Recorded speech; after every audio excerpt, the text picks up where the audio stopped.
Şu kişinin eğini var ha. Korku boyamızı. Şöyle forma boyamızı. Eğini. Şu eğini. Neme olma 38 olma 38 olsa 19 var mı şu şeyle şu şeyle olma şu taydan hataretse şundan 19'dan şu 19 sayın var ya şu 19 bir yarım santimetre ama şeyle saklar stikme yerim var ya şu stikme yerine ondan sonra şu öğünün kesetine açılmış bir çıkantılar yerine ölçüyen 33 dipledik 33 olmaz 34 saat demelde 17 var ya tayini 17 diye şunlar olmadı tayini ama şeylere keselim şeylere koyarız şeylere dedi.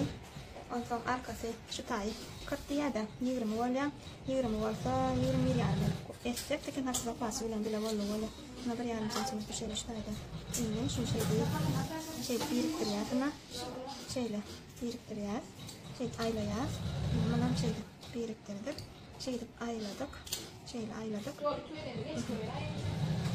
İşte şeyle zaten öğrencide ayladık. Şimdi birinci lazım bildik neyse bir yudum da 26 var ya 26 olsa bir tane çıkan yerine 26'dan çıktığına belli koyuyorlar. Bir tane 26 alacak 26 şu 26 olsa birinin şey koyup şu lazım var ya mutluyum olmaz şeyde aşağıda ölçemek şu için. Şimdi şu tane galyan zapası araç arkasında galyan zapasının beyler kesmeli. Şeyle rancı kesmeli. Şeyle rancı kesmeli. Şimdi şu çırıga çelme.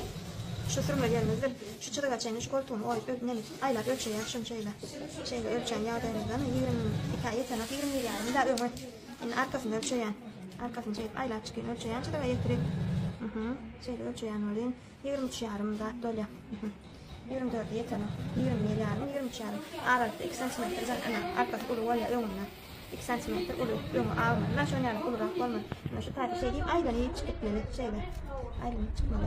Sana da tane zapasını keseceğiz. Şöylece zapasını keseceğiz. Bunun önüne şu taydan keseceğiz. Ve zapasını koyup çıldık kesmeli yerimiz çıldık. Dikmeli yerimizi değerli kesmeli yerimiz çıldık. Bundan şeyle. Şimdi keseceğiz. Şu oyuşu koltuğun şeyle oyuşu şu doğru kuralım oyuşu öyle. Eğer doğru oysa şey ayrım yıktırma. Şu görevmen şu takip edilir. Gönül ölçen yağdayını da seyredin. Nakili 17 santimetre önüm düştüm. Arkasından düşüptür. Arkasından 22 santimetre düşüptür. Arkasından 22 önümden 17 düşüptür. 40 kişi mesela arkasından 20 düştü. Önümden 20 daha düşüyor yani. 20 düşüp şu taydan oya, şu taydan oysa şu bolan o. Arka gidip duran ol ya. Sever arkası kat aylanan o. Önü olsa şeyle kat aylanıyor. Oyur aylanyan şu. Önü şey aylanana içirak düşülenlerde olabiliyor ya. Hadi şimdi görkadayım. Nelerini ayrı. Hadi şimdi tutup koysak da İngilizlerine ayrı şeyde tutup koysak şunu şeyde tutup koysak atacağım şeyde de kıyasla şunu şeyde tutup koysak bunu şeyde aşağı söyleyelim çalaca ağıttır onu çalaca aslında ağıttır ayağına şeyde yatıramadı olursa kovuca yatacak öyle arkası koltuğunu koymadı doğru oyla yağdayımla yani koyman doğru oyma uçuyla biçişimle doğru biçmek gerek ilk bile biçimde doğru biçmeli çıkasın daha doğru alıp doğru biçmeli bu şey yapalım şu şeyle var böyle yatır eğim daha çıkar önce yattan hiç korkum yok arka tarafından batırdım yanına şöyle böyle çıkava yok öyle yıkılır yok öyle yıkılır elbette şu oy ölçer dikenmeden sonra kaftan dikeninden sonra yengin takmaka eğer de 5 bir metre olsa yine de ölçemiyor şunu yengin takmaka şu tacın şey deyip ölçemiyor boylayan bolamasın 43'te bir de 38 gerekliydik mi? Şimdi bolca kıraya nereden şeyler akırıyor, nara şeyler akırıyor, iğnemi, tükenimi. Bir yarım santimetre arkayın koyuyor.